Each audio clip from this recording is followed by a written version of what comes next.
back. Well, it's been quite a week for the ANC. Let's discuss the meetings, the deadlines, the leaks and the letters at play with independent political analyst Ongama Mtimka from Gqebehra. Ongama, good evening. Thank you very much for joining us. Let's actually pick up with that meeting between Ace Magashule and Jacob Zuma. He says that step-aside rule, this is Ace now, it's not just about Ace. He seemed very upbeat after his meeting with Jacob Zuma, who is, of course, also corruption accused. Do you think that this is a significant meeting or just part of his meetings that he was planning, as he said, to discuss this rule? I think it's a significant meeting, and the two would be very happy that they could have it on record. I know that we're very much careful, or in fact enthused about who's meeting who during this time in the ANC, given the fact that the battle lines have been drawn, and there's what we would call a war of all against all when we look at the leaks that have come out and what they are framing in terms of what's the extent of the warring inside the party. Yeah, it's interesting. Jessie Duarte audio leaked of her this week showing her support for Jacob Zuma, saying a plan needed to be made for him, and she slams Zondo. She has, of course, come out and I think spoken to Eyewitness News saying that that was manipulated, and she's really angry about it being leaked. What do you make of the timing of that leak and why it might have been leaked? Great. So two things. The ANC as an organization is, it relates with society with a view to be seen to be responsive to wider societal issues. But also, on the other hand, it's an autonomous organization which at times asserts its autonomy. And the tension between those imperatives is quite interesting. Those people who leaked the tape would be among those that seek to show that there's not just a one-directional course of making decisions in the party, and also wanting to embroil everybody in conflict. That's why I was saying earlier on that the ANC seems to be engaged in what we would call in political philosophy a Hobbesian war of all against all. An environment in which, because of a lack of a center that holds, there tends to be, things degenerate into a state of nature, as it were. I think Jessie Duarte is right in feeling aggrieved about that, because remember, the ANC is an organization and people will differ as to, in the course of a meeting and then arrive at a decision. So when what was spoken in confidence is leaked, it doesn't bode well for organizational discipline.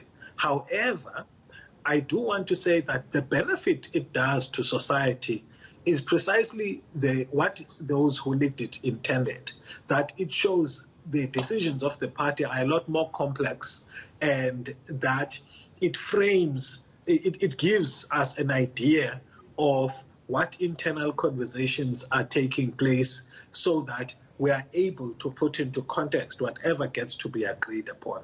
That's necessary because it helps us to understand which alliances are forming between who and who, and what can we predict will happen as a result of shifting alliances within the party.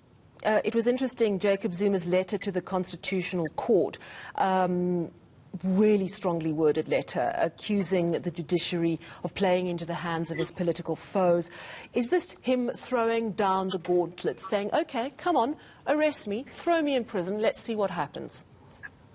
It is, and the judiciary and the Constitutional Court justices find themselves in an unenviable position here.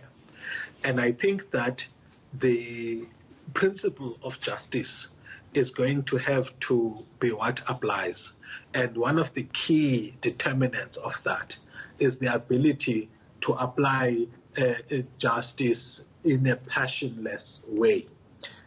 Because as soon as justices must take into consideration political risk factors, then they are no longer playing in the realm of judicial services and roles and responsibilities. They are delving into politics. And there's a reason why such powers are separated. What Jacob Zuma has done here is to bring political tactics and strategies into a judicial process. Now, if the justices accede to that by perhaps wanting to pull back on doing what the law dictates that they should do, they would have also played a role in compromising constitutionalism in the country. Because constitutionalism should just limit the application of the rule of law, and constitutionalism should only be limited to, was there a case, was there an opportunity for somebody to make their alternative view heard, and the justices then become the final arbiters. If they're going to play into politics, and I think that the temptation is going to be too strong given what Jacob Zuma has created, and I think that's where the faltering will happen. So what's the easiest decision to make should be the one that he was presented with all opportunities to make his case heard. He has not taken those. He's decided to politicize the process. They must take their decision and leave the political process to politicians. And now, of course, we see the deadline for the list of those who have been charged with serious crimes has been given in, so the ANC still has to process that. Also in this week, we've seen the EFF laying charges of corruption against Pravin Gordhan, saying that the conversation he had in 2016 with Mogoeng, asking how his friend Daya Pillay did in her interview to be part of the SCA, was a clear case of corruption. I mean, there is so much going on, but in the midst of all of this turmoil, I have to ask, do you think that we are ripe for a reshuffle of cabinet? Very interesting. So first of all, I think that what Ace Magashule has done in broadening the scope of whose names must be forwarded to the Secretary General's office is in line with the Constitution, by the way, because the limiting of the decision to those formally charged was dropping the bar, but it doesn't make it to be right as far as the decision envisaged by the NSC was. But for him, he's got nothing to lose. He must do, he does it. The NSC will decide how to respond to the way in which he has done, he has brought in the scope. But I think part of his intention is to make sure that is to show that there are a lot more people that this decision applies to. And there may be an intention that actually becomes the platform for mobilization, because many people across the factional divide, by the way, are going to be affected by this. When it comes to Pravin Gordhan, I think the minister has done a failing attempt at attempting to pacify, the conversation. The fact of the matter is that he's a powerful politician. He was in charge of the finances of a country, speaking to somebody who depended on the decisions of the national treasurer, expressing that they had interest in a particular candidate, and in fact characterizing the relationship as a friendship relationship. To me, it has all the signs of attempting to influence the outcome, because you knew you were speaking to a person involved in the decision making. Are we? Sorry, your latter question, Sally. Are we ripe for a reshuffle? Yeah, it's a very difficult situation.